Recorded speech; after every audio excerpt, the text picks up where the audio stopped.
Hello, स्वागत है आप सभी का विशाल ऑनलाइन क्लासेस पे। तो कैसे हैं आप लोग? आशा करते हैं आप लोग स्वस्थ होंगे, मस्त होंगे और आपकी पढ़ाई काफ़ी अच्छे तरीके से चल रही होगी। आज के इस सेशन में जो 2026 में बोर्ड एग्ज़ाम होने वाला है, या तो बिहार बोर्ड हो या यूपी बोर्ड हो, दोनों बोर्ड के लिए चलाया जा रहा है। इस सेशन के अंतर्गत हमने रसायन शास्त्र को शुरू किया है। रसायन शास्त्र के अंतर्गत हमने रासायनिक समीकरण एवं अभिक्रिया को शुरू किया है। तो इसके अंतर्गत हमने प्रीवियस क्लास में पढ़ा था 10 रिएक्शन के बारे में, जिसके अंतर्गत हमने संयोजन अभिक्रिया, वैद्युत अपघटन अभिक्रिया, उदासीनीकरण अभिक्रिया, ऑक्सीकरण अवकरण, ये अपक्षेपण, ये सारे के सारे रिएक्शन को पढ़ा था। जिसके अंतर्गत हमने बताया था कि ये इतना इम्पोर्टेंट है कि आपके एग्जाम में यहाँ से 1 या 2 क्वेश्चन हमेशा रहता ही रहता है। तो बहुत ही अच्छे तरीके से इस सारे चीज़ को हमने डिस्कस किया था। और आज के क्लास में हम लोग क्या पढ़ने वाले? तो आज के क्लास में हम लोग बहुत सारे चीज़ पढ़ने वाले। अपकारक, ऑक्सीकारक, रेडॉक्स रिएक्शन, ऑक्सीकरण को कम करने का क्या है, ज्वलन, ताप, ये सारे चीज़ को हम लोग आज डिस्कस काफ़ी अच्छे तरीके से करेंगे। और मुझे लगता है कि यूट्यूब के इतिहास में ये पहला कोई चैनल है, विशाल ऑनलाइन क्लासेस। विशाल ऑनलाइन क्लासेस कोई पहला चैनल है जो प्रॉपर पीडीएफ दे रहा है, हैंड रिटेन नोट दे रहा है, फ्री ऑफ कॉस्ट दे रहा है। तो सभी से आग्रह है कि जो भी नए लोग हो चैनल को सब्सक्राइब करें, शेयर करो और सभी दोस्तों जो भाई बहन है सबके साथ शेयर करें, ताकि इस क्लास का लाभ मिल सके। ऐसा नहीं है कि मतलब फ्री में पढ़ाया जा रहा है तो जैसे तैसे पढ़ाया जा रहा है, ऐसा भी नहीं। एक प्रॉपर नोट्स से पढ़ाया जा रहा है और एक गारंटी देते हैं, अगर इस नोट्स के अलावा पूरे बिहार में कहीं भी नोट्स मिला लीजिए, अगर इससे बेहतर नोट्स मिल जाए तो फिर कहिएगा। सबसे प्रॉपर नोट्स, सबसे ज़्यादा नोट्स और सबसे सटीक भाषा में नोट्स बना के दिया जा रहा है, जो हमारे द्वारा हैंड रिटेन होता है। और ये एकदम जीरो लेवल से शुरू किया गया, ऐसा नहीं कि बहुत हार्ड एंड फास्ट लेवल से शुरू किया, एकदम जीरो लेवल। हमारा टारगेट कमज़ोर से कमज़ोर बच्चों को लेकर चलना है। अरे तेज को तो सब पढ़ा देते, लेकिन कमज़ोर को लेकर चले वही बहादुर है। तो इसके अंतर्गत हम लोग जानेंगे क्या क्या आज पढ़ने वाले। रेडॉक्स रिएक्शन, रेडॉक्स रिएक्शन की बात करेंगे तो रेडॉक्स रिएक्शन होता क्या है? देखिए, रेडॉक्स रिएक्शन ऐसा रिएक्शन है जिसके अंतर्गत ऑक्सीकरण और अपकरण, कहने का मतलब ऑक्सीजन का जुटना, हाइड्रोजन का जुटना, ऑक्सीजन हाइड्रोजन का दोनों जुटना या हटना, दोनों ही रेडॉक्स रिएक्शन या रेडॉक्स रिएक्शन कहते हैं। वैसी रासायनिक अभिक्रिया जिसमें ऑक्सीकरण तथा अवकरण दोनों साथ साथ होता है। हमने बताया था कि ऑक्सीकरण क्या होता है, अवकरण क्या होता है, इसके बारे में काफ़ी अच्छे से हमने प्रीवियस क्लास में डील किया। जो भी बच्चे समझ नहीं पा रहे ऑक्सीकरण क्या होता है, अवकरण क्या होता है, तो आप प्रीवियस वीडियो में जाके देख सकते हैं। काफ़ी अच्छे से हमने उस चीज़ को डील किया। आपसे यहाँ पर क्वेश्चन एराइज हो रहा है कि रेडॉक्स रिएक्शन को और किस नाम से जाना जाता है? तो रेडॉक्स रिएक्शन को ऑक्सीकरण और अपकरण नाम से भी जाना जाता है। अदर नेम क्या है? अदर नेम ऑक्सीकरण और अवकरण के नाम से जाना जाता है। किसको जाना जाता है भाई? तो रेडॉक्स रिएक्शन को जानते हैं। रेडॉक्स रिएक्शन उस रिएक्शन को कहते हैं जिसके अंतर्गत ऑक्सीकरण अवकरण दोनों होता है। ऑक्सीकरण माने ऑक्सीजन का जुटना, अवकरण माने हाइड्रोजन का जुटना। तो ऑक्सीकरण में ऑक्सीजन का जुटना और हाइड्रोजन का निकलना, जबकि अवकरण में हाइड्रोजन का जुटना, ऑक्सीजन का निकलना।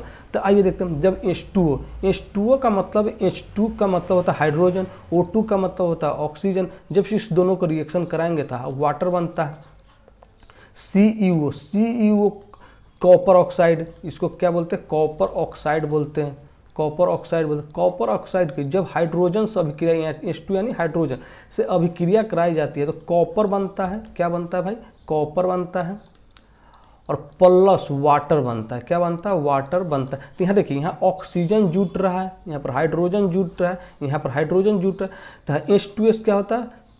हाइड्रोजन सल्फेट होता है। जब हाइड्रोजन सल्फेट की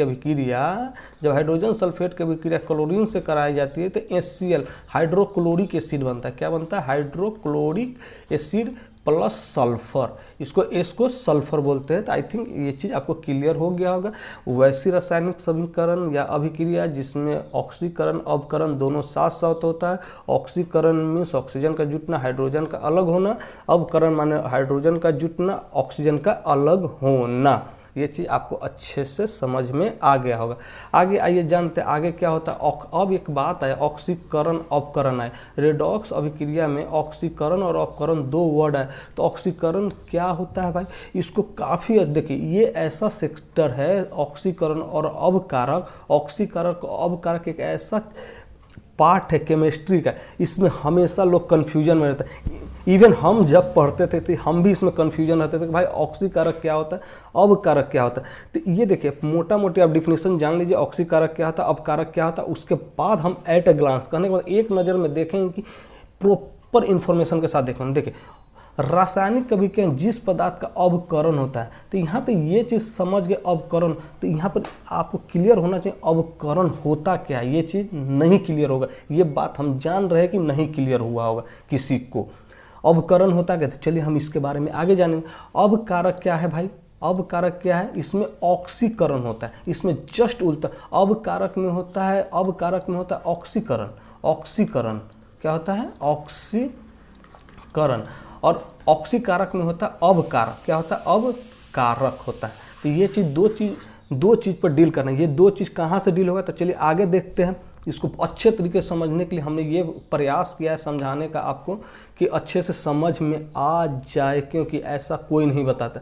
देखिए क्या बोलते हैं इसको, जब कोई पदार्थ ऑक्सीजन प्राप्त करता है, जब कोई पदार्थ ऑक्सीजन प्राप्त करता है, कहने का मतलब H2 मान लीजिए कोई हाइड्रोजन, जब कोई ऑक्सीजन प्राप्त करता है यानी O2 से रिएक्शन करता है तो क्या बनाता है, H2O बनाता है, H2O बनाता है। तब कहा जाता है वह पदार्थ ऑक्सीकृत हुआ है, कहने का मतलब ऑक्सीजन जुटा है, ऑक्सीजन जुटा है। इसके विपरीत जब किसी पदार्थ में ऑक्सीजन का निष्कासन होता है, मतलब निष्कासन माने क्या है, ऑक्सीजन हटता है, ऑक्सीजन हटता है, तब कहा जाता है कि वह पदार्थ अवकृत हुआ है। क्या हुआ, अवकृत हुआ है। वही अवकारक यहाँ अवकृत बन के आया। तो ये चीज़ आपको क्लियर अच्छे से हो गया होगा।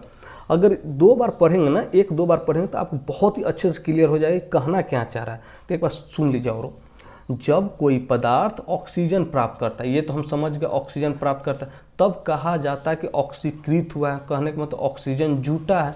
इसके विपरीत जब किसी पदार्थ से ऑक्सीजन का निष्कासन होता है तो वह कहा जाता है कि अवकृत होता है। अवकृत होता है, ऑक्सीजन का निष्कासन हुआ मतलब क्या, हाइड्रोजन जुट रहा है, ऑक्सीजन निकल रहा है। जबकि ऑक्सीकृत में क्या हुआ है भाई, ऑक्सीजन जुट रहा है, हाइड्रोजन निकल रहा है।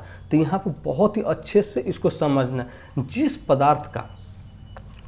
पदार्थ का ऑक्सीकरण हुआ है, जिस पदार्थ का ऑक्सीकरण हुआ है, देखिए अच्छे, जिस पदार्थ का ऑक्सीकरण हुआ है, कहने का मतलब जिस पदार्थ का ऑक्सीकरण मतलब ऑक्सीजन जुटा है, वह अवकारक कहलाता है। इसमें जस्ट उल्टा हो जा रहा है, इसको ध्यान में रखना। यही उल्टा चीज़ सबको समझ में नहीं आता है, तो इसको आपको अच्छे से ध्यान में रखना।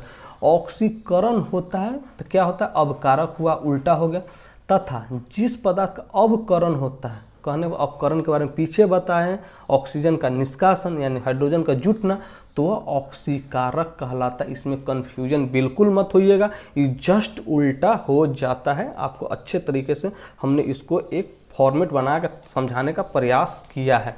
एग्जाम्पल के थ्रू देखेंगे। यहाँ पर देखिए हाइड्रोजन, अभी जस्ट एग्जाम्पल दी, H2O, जब हाइड्रोजन की अभिक्रिया ऑक्सीजन के, इसको ऑक्सीजन बोलते हैं, ऑक्सीजन से कराते हैं तो यहाँ वाटर बनता है। क्या बनता है भाई, वाटर बनता है। तो यहाँ देखिए, यहाँ पर क्या हुआ, हाइड्रोजन ऑक्सीजन प्राप्त कर ऑक्सीकृत हुआ। क्या हुआ, हाइड्रोजन जो है ऑक्सीजन प्राप्त किया है, ऑक्सीजन प्राप्त किया यानी जुटा है, तो क्या बना, वाटर बना, ऑक्सीकृत हुआ। ऑक्सीकृत हुआ क्या, ऑक्सीकृत माने हुआ अवकारक हुआ। क्या हुआ, हाइड्रोजन अवकारक हुआ है। तो हाइड्रोजन अवकारक हुआ, जबकि ऑक्सीजन हाइड्रोजन प्राप्त कर, ये दोनों एक दूसरे के वाइस वर्सा है। ये इसको पकड़ रहा है, ये इसको पकड़ रहा है, ऐसा समझाने के लिए हम बोल रहे हैं। ऑक्सीजन हाइड्रोजन प्राप्त कर रहा है, तब ऑक्सीजन ऑक्सीकारक है। क्या है, जब ऑक्सीजन हाइड्रोजन प्राप्त कर अपकृत हो रहा है तो ऑक्सीजन ऑक्सीकारक हुआ। तो ये चीज़ काफ़ी अच्छे से आपको समझ में आ गया है। हमने इसको काफ़ी सरल से सरल भाषा में समझाने का प्रयास किया है कि जस्ट उल्टा हो जाता है। आप ध्यान रखेंगे कि जस्ट उल्टा हो जाता है, क्योंकि यहाँ से आपको डिफिनीशन नहीं पूछता एग्जाम में, डिफिनीशन कतई नहीं पूछेगा। अगर बहुत कम चांस है, 1% चांस होता है कि इसका डिफिनीशन पूछे, 1 से 5%, नहीं तो इसका ज़्यादा प्रयास आता है इसको एग्जाम्पल दे दे और पूछ दे कि किसका अब ऑक्सीकारक हो रहा है, किसका अब कारक हो रहा है, ऐसे करके पूछता है आपके एग्जाम की, कौन ऑक्सीकृत हो रहा है, कौन अवकृत हो रहा है, ऐसे पूछता है। तो ये चीज़ आपको अच्छे तरीके से क्लियर हो गई होगी। अब इसके बाद हम लोग जानते हैं कि ऑक्सीकरण अपकारक को प्रभाव कर किससे प्रभावित किया जाता है, इसको कैसे बचाया जाता है, उसके बारे में अच्छे से जानते। आइए क्या जानते हैं भाई, क्या जानते हैं, आइए जानते हैं। हमारे दैनिक जीवन में ऑक्सीकरण अपकरण के क्या क्या प्रभाव पड़ते हैं। तो हमारे दैनिक जीवन में भोजन का पचना, हमारे शरीर में भोजन का पचना ऑक्सीकारक अपकारक का सबसे बड़ा एग्जाम्पल। वसायुक्त भोजन लंबे समय तक खाली जगह छोड़ दिया जाता है तो वह दुर्गंधित हो जाता है, तो उसको बचाने के लिए क्या, क्योंकि वो ऑक्सीजन के संपर्क में आ जाता है ना, तो ऑक्सीकृत होकर खराब हो जाए, तो उसको बचाने का क्या क्या रूल है, इसके आगे हम लोग पढ़ेंगे कि इसको अपकारक को बचाने का क्या क्या नियम है, क्या क्या क्या चीज़ है, तो इसके बारे में जानेंगे। एक चीज़ दिमाग में लगे रखिएगा कि नोट्स को खूबसूरत बनाने के लिए जैसे इफेक्ट है, प्रभाव क्या हुआ भाई, इफेक्ट ही ना हुआ, इफेक्ट, तो इफेक्ट को ई से डिनोट करते हैं, ई से। ऐसा इसलिए ऐसा कुछ रूल नहीं है, जैसे थोड़ा बहुत नोट्स खूबसूरत लगे, इसके लिए ये चीज़ हम, मेरा पर्सनल सजेशन है कि आप करिए, नोट्स अच्छा लगा, नोट्स जितना बेहतर होगा ना उतना पढ़ने में मज़ा आएगा, इस बात से कुछ मान के चलिए। तो चलिए देखते हैं, इस प्रक्रिया के द्वारा हमारे शरीर में भोजन का पाचन होता है। जब C6H12, इसको क्या बोलते हैं भाई, तो इसको ग्लूकोज बोलते हैं, क्या बोलते हैं, ग्लूकोज, ग्लूकोज। जब ग्लूकोज की अभिक्रिया ऑक्सीजन से कराई जाती है, ऑक्सीजन से कराई जाती है, तो क्या बनता है, कार्बन डाइऑक्साइड बनता है, कार्बन डाइऑक्साइड बनता है, फिर वाटर बनता है, प्लस एनर्जी बनता है, क्या बनता है, एनर्जी। तो ये एक प्रभाव सबसे सुपर प्रभाव हुआ। और आपके एग्जाम में पूछ देता है ग्लूकोज का फॉर्मूला क्या होता है, आपके एग्जाम में पूछता है कि ग्लूकोज का फॉर्मूला C6H12O6 आपको याद रखना है, ठीक है। चलिए आगे आइए, आगे क्या है, आगे जस्ट अभी हम लोग बात किए, टोटल आपको 4 प्रभाव पढ़ने, आपके एग्जाम के लिहाज से इतना ही सफिशियंट है। वसायुक्त भोजन को लंबे समय तक खाली वायु में छोड़ दिया जाता है तो भोजन ऑक्सीकृत हो जाता है। क्या हो जाता है, ऑक्सीकृत हो रहा है, मतलब समझ रहे, अगर दिमाग लगाए होंगे तो ऑक्सीकृत हो रहा है मतलब अबकारक हो रहा है, अबकारक। ये अगर कोई दिमाग लगाया तो जस्ट उल्टा हो रहा है, कहने का मतलब भोजन खराब हो जाता है, ठीक है। तो ये चीज़ आपको अच्छे तरीके से समझ में आ गया होगा। हमारे दैनिक जीवन में जलावन के रूप में लकड़ी, कोयला, किरोसिन, LPG आदि का उपयोग ऑक्सीकरण अपकरण के रूप में किया जाता है। जस्ट हमने बताया ऑक्सीकरण अपकरण क्या होता है, जब हाइड्रोजन और ऑक्सीजन दोनों का जुटना निकलना ये सारे क्रियाएं होती है, उसी को ऑक्सीकरण अपकरण का उदाहरण है। एक संक्षारण भी है। संक्षारण क्या है भाई, संक्षारण क्या है कि जब लोहे पर, बरसात के दिनों में देखते होइएगा, जब लोहे पर पानी का फुहारा पड़ता है तो जंग लग जाता है, तो ऑक्सीजन की उपस्थिति के कारण ही होता है। तो संक्षारण प्रकृति में होने वाली एक ऑक्सीकरण अपकरण है। आपसे यहाँ से एक ऑब्जेक्टिव पूछेगा कि संक्षारण, आपके मन में आया कि संक्षारण प्रकृति में होने वाली किसका उदाहरण है, तो ऑक्सीकरण और अपकरण का उदाहरण है, ठीक है। आपसे एग्जाम में एक क्वेश्चन यहाँ से आप लोग के मन में आया कि नहीं आया, लेकिन मेरे मन में ऐसा एक क्वेश्चन आ रहा है कि संक्षारण, संक्षारण माने रोस्टिंग, जंग लगना, रोस्टिंग, प्रकृति में होने वाली किसका एक उदाहरण है, तो आपसे एग्जाम में दे देगा ऑक्सीकरण, अपकरण, ऑक्सीकरण, अबकारक, अपकृत। तो ऐसे 4 ऑप्शन दे देगा, तो आपको लिखना ऑक्सीकरण अपकरण का एक उदाहरण है संक्षारण। तो ये चीज़ आपको अच्छे से क्लियर हो गया। अब इसके बचाने का रूल क्या क्या है भाई, ऑक्सीकरण अपकरण का उपयोग तो हो ही रहा है, उपयोग तो हो ही रहा है, इसका रूल क्या क्या है और प्रभाव को कम करने का क्या क्या नियम है। तो देखिए इसमें क्या होता है कि जब वसा युक्त भोजन होगा तो उसको एक केमिकल के साथ। वो केमिकल क्या होगा, सिट्रिक एसिड हो सकता है या लेसिथिन हो सकता है, जिसे एंटीऑक्सीडेंट कहते हैं। तो आप लेसिथिन और सिट्रिक एसिड नहीं बोल सकते तो सीधे बोलिए एंटीऑक्सीडेंट। इसका काम क्या होता है कि ऑक्सीकरण को रोक देता है, जो ऑक्सीकृत होने के बाद भोजन खराब होगा उसको रोक देगा, इसीलिए इसको मिलाया जाता है। तो देखिए, वसा युक्त भोजन में एक विशेष प्रकार का पदार्थ सिट्रिक एसिड या लेसिथिन, जिसे एंटीऑक्सीडेंट कहते हैं, मिला देने पर भोजन का ऑक्सीकरण रुक जाता है, ऑक्सीकृत नहीं होता है। ऑक्सीकृत नहीं होता है, अवकृत होता है। ऑक्सीकृत अवकृत यहाँ पर नहीं कर रहे हैं, ऑक्सीकरण रुक जाता है। ये चीज़ आपको अच्छे से क्लियर हो गया होगा जब हम जस्ट पीछे बताए ऑक्सीकरण अवकरण, अच्छे से इसको एट ए ग्लांस करके एक बहुत ही अच्छे तरीके से मैंने समझाने का प्रयास किया है। दूसरा क्या होता है, घर में हमारे फ्रिज होता है, फ्रिज में रख कर उसको प्रिजर्व कर सकते हैं, बचा सकते हैं। तो घरों में भोजन कर रेफ्रिजरेटर में रख कर उसके ऑक्सीकरण को कम किया जाता है। देखिए, फ्रिज में रखने पर भी कभी कभी भोजन खराब हो जा सकता है, लेकिन कम किया जा सकता है। जैसे खराब होने की दर को कम किया जा सकता है, बचाया नहीं जा सकता। हाँ, जो 4 दिन में खराब होने वाला होगा सामान, वो एक दिन में जो एक दिन में एक दिन में खराब होने वाला होगा वो 4 दिन में होगा। बस फ़र्क इतना ही है, लेकिन उससे 100% ये सेटिस्फेक्शन नहीं देता है।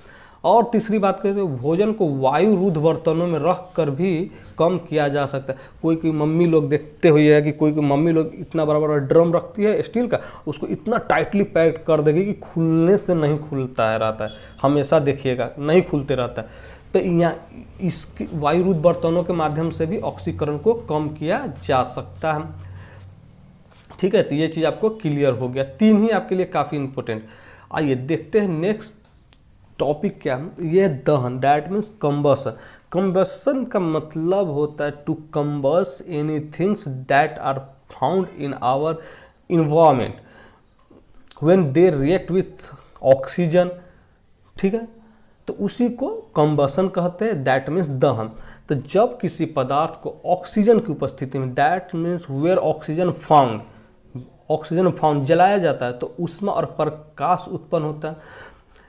In our environment, when oxygen is found, then burn it, then it produce heat and light. तो जलने की इस क्रिया को क्या कहते हैं, दहन कहते हैं। तो आपको अच्छे तरीके समझ में आ गया होगा, जब किसी पदार्थ को ऑक्सीजन की उपस्थिति में ही जलाएंगे, स्वाभाविक सी बात है। लेकिन एक कंडीशन ऐसा भी आएगा जहां ऑक्सीजन की अपर्याप्त मात्रा होने पर भी आग निकलेगा, और आग निकलने के साथ साथ ऊष्मा और प्रकाश भी देगा। जब हम आपको आगे बताएंगे, एक नोट पॉइंट है, उसको अच्छे से आप लोग ध्यान रख लीजिएगा। लेकिन ऑक्सीजन की उपस्थिति होना जरूरी है दहन के लिए। अगर दहन होता है तो उसके साथ क्या क्या निकलता है, तो प्रकाश और ऊष्मा। तो देखिए, जब कार्बन को, इसको कार्बन बोलते हैं, क्या बोलते हैं भाई, कार्बन बोलते हैं। जब कार्बन को ऑक्सीजन के साथ अभिक्रिया कराया जाता है, ऑक्सीजन के साथ अभिक्रिया कर, तो कार्बन डाइऑक्साइड बनता है। क्या बनता है भाई, कार्बन डाइऑक्साइड बनता है। और कार्बन डाइऑक्साइड बनने के साथ साथ प्रकाश भी निकलता है और ऊष्मा भी निकलता है।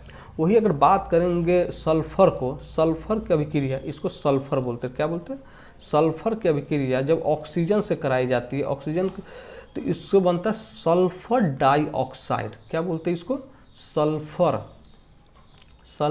डाइऑक्साइड। सल्फर डाइऑक्साइड बनता है, इसके साथ साथ प्रकाश और ऊष्मा दोनों निकलते हैं। अब दहन है तो दहन के प्रकार भी होगा, दहन के शर्त कौन कौन होगा, दहनशील पदार्थ क्या होगा, ये सारे चीज़ को अच्छे से हम लोग जानते हैं आगे स्लाइड में। चलिए देखते हैं हम। देखिए, दहन के प्रकार या दहनशील पदार्थ, जिस पदार्थ को जलाया जा सकता है, ये कुछ हार्ड एंड फास्ट है नहीं, इस पर ज़्यादा हम टाइम लेंगे नहीं। जिस पदार्थ को जलाया जा सकता है उसे दहनशील पदार्थ। तो जलाया किसको जा सकता है, लकड़ी को जलाया सकता है, कागज़ को जलाया जा सकता है, डीजल को, पेट्रोल को, एनीथिंग, कोई भी चीज़ जिसको जलाया जा सकता है। जैसे ये कपड़ा हुआ, ये पेन हुआ, ये सारे चीज़ जल सकते हैं। जो भी चीज़ होगा, बाल भी जलता है, आपको पता है, बाल को जलाइएगा तो गंदा सा स्मेल आता है। तो कोई भी चीज़ जला सकते हैं, जो जलाया जा सकता है उसी को ही दहनशील पदार्थ कहते हैं। अच्छे से आपको याद हो गया होगा, आपके एग्जाम में दे देगा ऐसे कि निम्नलिखित में से कौन दहनशील पदार्थ है, मिट्टी, कांच, बर्तन, ऐसे दे देगा, उसमें लिख देगा एक कागज़ या लकड़ी, तो आपका लकड़ी आपका आंसर हो जाएगा। तो इस चीज़ को आपको ध्यान रखना। अब दहनशील के बाद अदहनशील भी होगा, अज्वलनशील भी होगा। तो यहाँ पर जलाया जा सकता है और वहाँ पे नहीं जलाया जा सकता। क्या है? नहीं जलाया जा सकता। देखिए, जिस पदार्थ को जलाया नहीं जा सकता उसे अदहनशील पदार्थ कहते हैं। जैसे ईंट, बालू को नहीं जलाया जा सकता है, सीधा सीधी बात है, नहीं जलाया जा सकता। अब आगे आइए, इसके क्या क्या शर्त हो सकते हैं, इसके तत्व क्या क्या है। दहनशील पदार्थ है भाई, तो उसके तत्व तो कुछ होंगे ना। जो पदार्थ दहन की क्रिया में सहायक होता है, कहने का मतलब दहन की क्रिया में सहायक क्या होता है, हम शुरू में जब डिफिनीशन बताया, जो ऑक्सीजन की उपस्थिति में हो उसी को दहन कहते हैं। दहन के बाद प्रकाश और ऊष्मा निकलता है। तो ये तो पहले डिफिनीशन से ये पता चल रहा है कि दहन के पोषक तत्व पहला ऑक्सीजन होगा, ऑक्सीजन होगा, तो ऑक्सीजन होगा, तो ऑक्सीजन होगा, फिर नाइट्रोजन, फिर क्लोरीन, ये सारे चीज़ है आप जो इम्पोर्टेंट है कि दहन की क्रिया में सहायक है। आपके एग्जाम में दे देगा निम्नलिखित में कौन दहन के पोषक तत्व है, ऐसे दे देगा। वहाँ पर एग्जाम्पल दे देगा ऑक्सीजन, हाइड्रोजन, ब्रोमीन, क्लोरीन, ऐसे दे देगा और पूछेगा कौन है, तो ऑक्सीजन होगा, तो ऑक्सीजन। लेकिन मेनली ऑक्सीजन जो होता है ना, मोस्ट मतलब सबसे प्रीफेबल है, मोस्ट प्रीफेबल है। इसकी भूमिका बहुत ही है दहन के क्षेत्र में। वही के दहन के अपोषक तत्व की बात करेंगे तो इसको छोड़कर कोई भी होगा, कार्बन डाइऑक्साइड हो गया, कोई भी हो जाएगा, कार्बन डाइऑक्साइड, सल्फर डाइऑक्साइड, जो भी हो वो चीज़ हो जाएगा पोषक तत्व, जो दहन की क्रिया में सहायक नहीं होता। तो ये चीज़ हार्ड एंड फास्ट है नहीं, जो ये बताने का आपको किया जाए। चलिए आगे आते हैं। आप देखिए, आपके मन में सवाल आया या नहीं आया, लेकिन मेरे मन में एक सवाल जरूर आया है, क्या दहन ऑक्सीजन की अनुपस्थिति में संभव है? क्या दहन ऑक्सीजन की अनुपस्थिति में संभव है? तो आपके मन में सवाल आया कि नहीं, ये तो हम नहीं जानते, लेकिन हाँ, ऑक्सीजन की अनुपस्थिति में दहन संभव है। क्यों है भाई? तो जब मैग्नीशियम को नाइट्रोजन के साथ अभिक्रिया कराते हैं तो मैग्नीशियम नाइट्रेट बनता है, और मैग्नीशियम नाइट्रेट के साथ ऊष्मा और प्रकाश भी निकलता है। अब आइए दैनिक जीवन में देखते हैं, कोई रिबन देखते होइएगा, पतला सा, हाँ आई थिंक पिंक कलर का रिबन होता है, उसको जब जलाइएगा ना तो उसमें ऊष्मा और लाइट करके कुछ ऐसा चलते रहता है।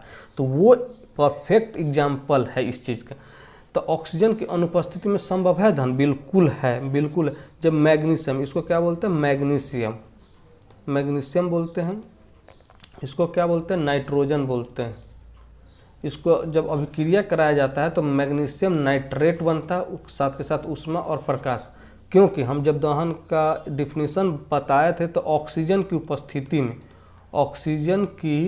उपस्थिति में ऊष्मा और प्रकाश निकलता, ऊष्मा प्रकाश निकलता। ये जस्ट अभी हमने बताया है यहाँ पे, ठीक है। तो ये चीज़ आपको क्लियर हो गया होगा, ठीक है। आइए आगे चलते हैं। दहन के लिए आवश्यक शर्त क्या है? तो ये हार्ड एंड फास्ट है नहीं कुछ। दहनशील पदार्थ की उपस्थिति होनी चाहिए, जैसे लकड़ी होनी चाहिए, पेट्रोल होनी चाहिए, कोई भी होनी चाहिए। दहन के लिए पोषक पदार्थ क्या होगा? लकड़ी है, और भी चीज़ है जो हमने बताया, लकड़ी है, कागज़ है। दहनशील पदार्थ की उपस्थिति क्या है? ऑक्सीजन की उपस्थिति जरूरी है। उसके साथ ज्वलन ताप की प्राप्ति होती है। क्या होती है? ज्वलन ताप की प्राप्ति होती है। आपसे ये अति लघु में पूछा जाता है कि दहन के लिए आवश्यक शर्त बताए। तो दहन के लिए आवश्यक शर्त क्या होगा? दहनशील पदार्थ की उपस्थिति, दहन के पोषक पदार्थ की उपस्थिति, ज्वलन ताप की प्राप्ति। ये चीज़ आपको क्लियर हो गया होगा। आगे आइए, आगे क्या है भाई? ये चीज़ है। अब वहाँ पर आया था ज्वलन ताप की प्राप्ति। तो एक वर्ड आया था ज्वलन ताप, होता क्या है? तो ज्वलन ताप वह न्यूनतम ताप जब कोई पदार्थ जलना प्रारंभ कर देता है। कोई एक मिनिमम टेम्परेचर होगा, किसी भी चीज़ को जलाने के लिए एक कोई मिनिमम टेम्परेचर होगा ही होगा, तो वही मिनिमम टेम्परेचर जब कोई पदार्थ जलना प्रारंभ कर देता है तो उससे ताप का ज्वलन ताप कहा जाता है। ये काफ़ी अच्छा एग्जाम में पूछ देता है, तो इसको आपको रिमेंबर कर लेना है अच्छे से, ठीक है, अच्छे तरीके से इसको रिमेंबर करना है। तो आज का क्लास आपका यहीं ख़त्म हुआ है। तो हम जो पढ़ा रहे तो काफ़ी हमने प्रयास किया है कि आपको अच्छे तरीके से उस चीज़ को, सारे चीज़ों को समझाया जा सके। हमने अपना 100% दिया भी है समझाने के क्रम में। तो आप हमारे चैनल, जो भी लोग नए हैं, हमारे चैनल विशाल ऑनलाइन क्लासेस को सब्सक्राइब कर लेंगे, सब्सक्राइब करेंगे। इसके अलावा आपको अगर एप्लीकेशन से ज्वाइन होना है, तो विशाल ऑनलाइन क्लासेस ऐप है हमारा, वो चीज़ से ज्वाइन हो सकते हैं। और इसका PDF प्रॉपर नोट्स चाहिए तो आप हमारे टेलीग्राम चैनल और व्हाट्सएप ग्रुप से जुड़ सकते हैं, जहाँ पर डे जो पढ़ाया जाता है उसका PDF और पैनल PDF दिया जाता है। तो आप वहाँ से जुड़ के इसका लाभ उठा सकते हैं। चलिए, थैंक यू।